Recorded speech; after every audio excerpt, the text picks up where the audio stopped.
মূর্খ লোক তো বিপদের কারণ।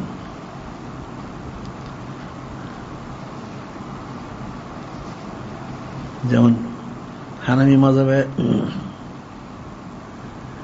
একটা সন্তান মার রেহেমে 6 মাস থেকে 2 বছর থাকতে পারে, কিন্তু মালিকি মাযহাবে 4 বছর থাকতে পারে। এটা তো সাধারণ মানুষ বুঝে না। এটা এক্সেপ্ট হইলেও মনে করে 2 বছরের পরে হইলে এটা অবৈধ, নাউযুবিল্লাহ। কিন্তু 4 বছর পর্যন্ত বৈধ আছে। অনেক মাসালা আছে। তারপরে যেমন মানুষ ছাগল, বকরি, বেড়া, গরু বর্গা দেয়, এটা হানাফি মাযহাবে নিষেধ, হারাম। ওটা হাম্বলি মাযহাবে জায়েজ আছে। ওই আমলটাই করে মানুষ। গরু, ছাগল, বকরি, বেড়া যে বর্গা দেয়, ওটা আমাদের মাযহাবে জায়েজ দেয়। এটা অনেক মাসালা আছে।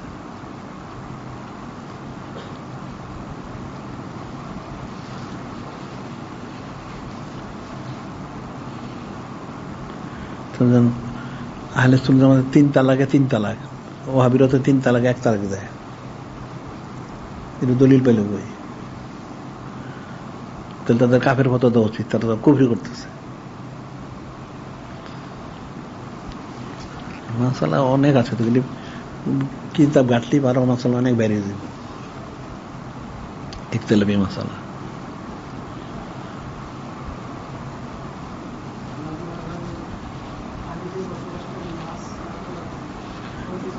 খাওয়া যায় নাই, সবই খাওয়া যায়। হ্যাঁ, সবই খাওয়া যায়। মাছ ছাড়া অন্য কিছু খাওয়া যায় না।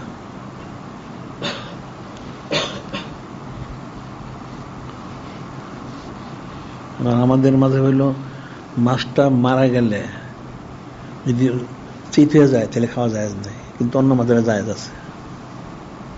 বুঝতে পারলা? মাছটা মারা গেলে যদি কাজ হয়ে থাকে তাহলে খাওয়া যায়। যখন পুরা চিত হয়ে যাবে, উল্টো হয়ে বাসবে যখন, তখন এটা আমাদের মাঝে খাওয়া যায় নাই।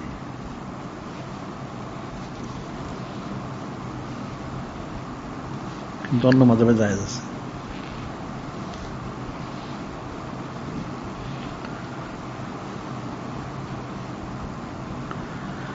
অনেক মাসালা আছে তো। আর উসুলের কি বুঝো? তাদের যারা উসুল লিখছে, এই উসুলের মধ্যে ভুল আছে, কেমনে হবে?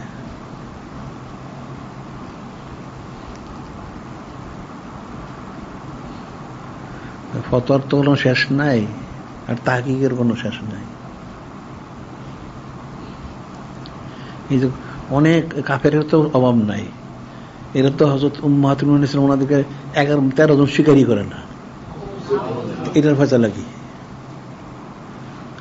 এটা কি ফয়সালা হবে? এটা তো কাফের হবে।